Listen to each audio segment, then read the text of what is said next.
রাত ৮টায় নিখোঁজ হওয়া আকাশের ক্ষতবিক্ষত দেহটা সকালে ঝুলছিল তেঁতুল গাছে। এটা কি কোনো মানুষের নির্মমতা, নাকি এমন এক বিভীষিকা যার হাতে ছিল মৃত্যুর ফাঁদ, মুখে ছিল পৈশাচিক হাসি? মাত্র কয়েক ঘন্টার ব্যবধানে আকাশের শেষ পরিণতি যা হয়েছিল তা দেখে অভ্যস্ত চক্ষু শিউরে উঠবে আতঙ্কে। আলিফ টেলসের আজকের পর্বে আপনাদের স্বাগতম। আজ আমরা শুনতে যাচ্ছি হারহিম করা এক অলৌকিক ও নির্মম ঘটনা, নরপিশাচ পর্ব ১। হেডফোনটা কানে গুঁজে নিন, লাইটটা নিভিয়ে দিন, আর চলুন হারিয়ে যাওয়া যাক আজকের গল্পে।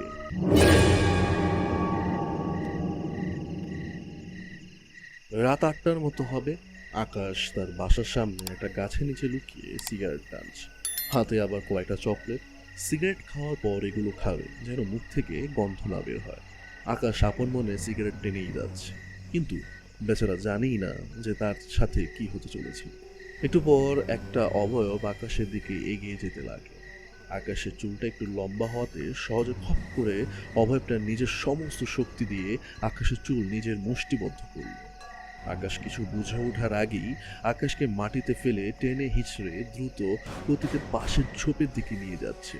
চিৎকার করারও সুযোগ নেই, কারণ অভয়টা কোন ফাঁকে একটা রক্তে মাখা কাপড় দিয়ে আকাশের মুখটা বেঁধে ফেলেছে। চোখের পলকেই আকাশকে পাশের ঝোপটাতে নিয়ে গেল।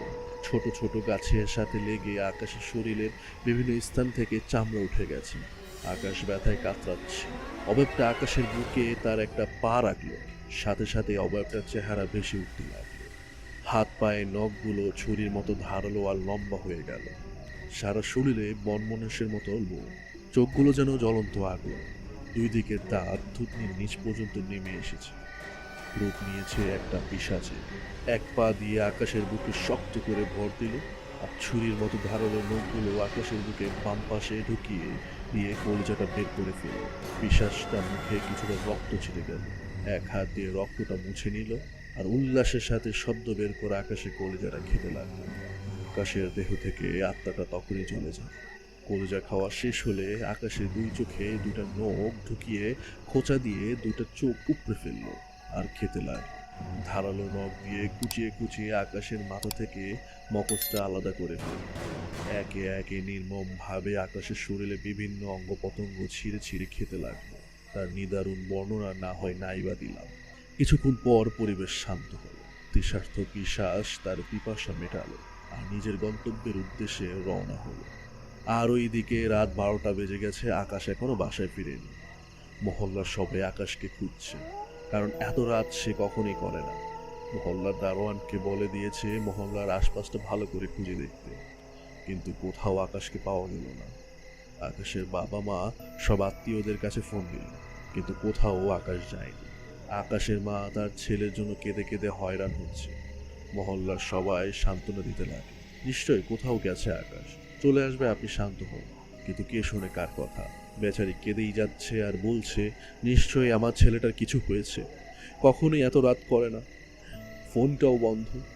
সকালে কলেজে যাওয়ার সময় বলে গিয়েছিল মা গরুর মাংস রান্না করবে, না হলে রাতের ভাত খাবো না। রান্না তো করে রেখেছি, কিন্তু ছেলে আমার তো আসলো না। এসব বলছে আর কেঁদে কেঁদে বুক ভাসাচ্ছে। আকাশের বাবা সব বন্ধুদের কাছে একে একে ফোন করে।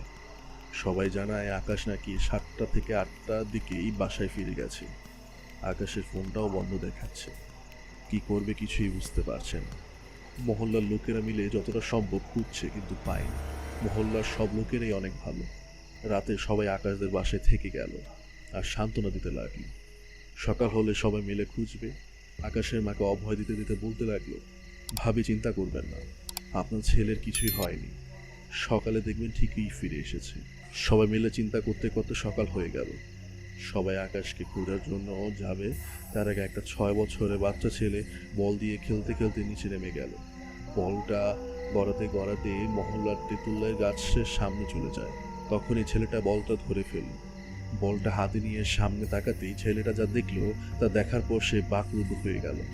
চিৎকার দেওয়ারও ভাষা তার নেই। এক দৌড়ে সে আকাশদের বাসায় চলে গেল। ঘরে ঢুকে সোজা নিজের বাবার কাছে গেল আর কিছু বলার চেষ্টা করতে লাগলো। তার বাবা জিজ্ঞেস করলো, কি ব্যাপার রোহান, কি হয়েছে, ভয় পেয়েছো তুমি? রোহান বলতে লাগলো, বাবা, হ বাবা, হ নিচে তেঁতুল গাছে, হ আকা। কথা শেষ করার আগে আকাশের বাবা মা সহ সবাই নিচে দৌড়ে গেল। রোহানের মা রোহানকে কোলে নিয়ে নিচে নামতে লাগলো।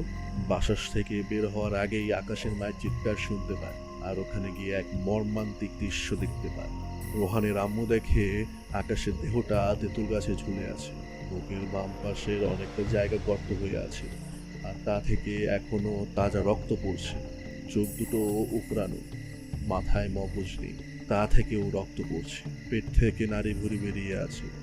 এসব দেখার পর রোহানের আম্মু রোহানের চোখ 2 হাত দিয়ে চাপ দিয়ে ধরল, যেন তার ছেলে এই ভয়ানক দৃশ্য না দেখতে পায়। তারপরে এই দৃশ্য সহ্য না করতে পেরে এখান থেকে চলে যায়। একমাত্র ছেলের এই ভয়ানক দৃশ্য সইতে না পেরে অজ্ঞান হয়ে যায় আকাশের মা। সবাই ধরাধরি করে আকাশের দেহ নিচে নামায়। এ দেহ অবশিষ্ট আর কিছুই বাকি নেই। তাই ঠিক করা হলো লাশের যে অবস্থা, এটা নিয়ে টানা হেঁচড়া না করে এখানেই কবর দিলে ভালো হবে। আকাশের বাবাও তাতে মত দিল। আকাশের মাকে হসপিটালে ভর্তি করা হলো, কারণ তার অবস্থা বেগতিক। আকাশের বাবাকে সবাই সান্ত্বনা দিতে লাগলো আর শক্ত হতে বলল। ছেলেকে হারিয়ে সে এখন পাথর হয়ে গেছে। আকাশের বাবা হসপিটালে আকাশের মায়ের পাশে রয়ে গেছে। আকাশের মা একটু পর পর নিজের জ্ঞান হারাচ্ছে। সবাই বলা বলি করতে লাগলো, এটা কোনো মানুষের কাজ হতে পারে না।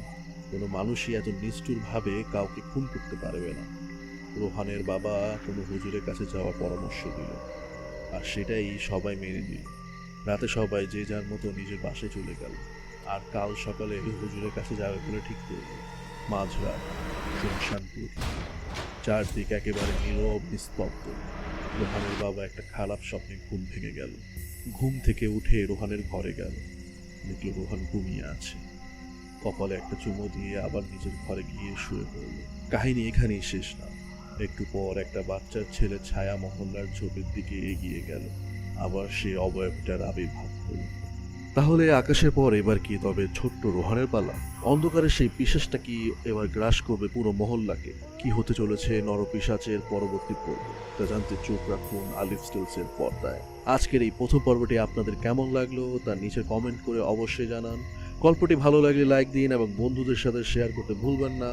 আর হ্যাঁ, আপনি যদি চ্যানেলে নতুন হয়ে থাকেন তবে এখনই সাবস্ক্রাইব করে পাশে থাকা বেল আইকনটি বাজিয়ে দিন পরবর্তী পর্বে নোটিফিকেশন সবার আগে পাওয়ার জন্য।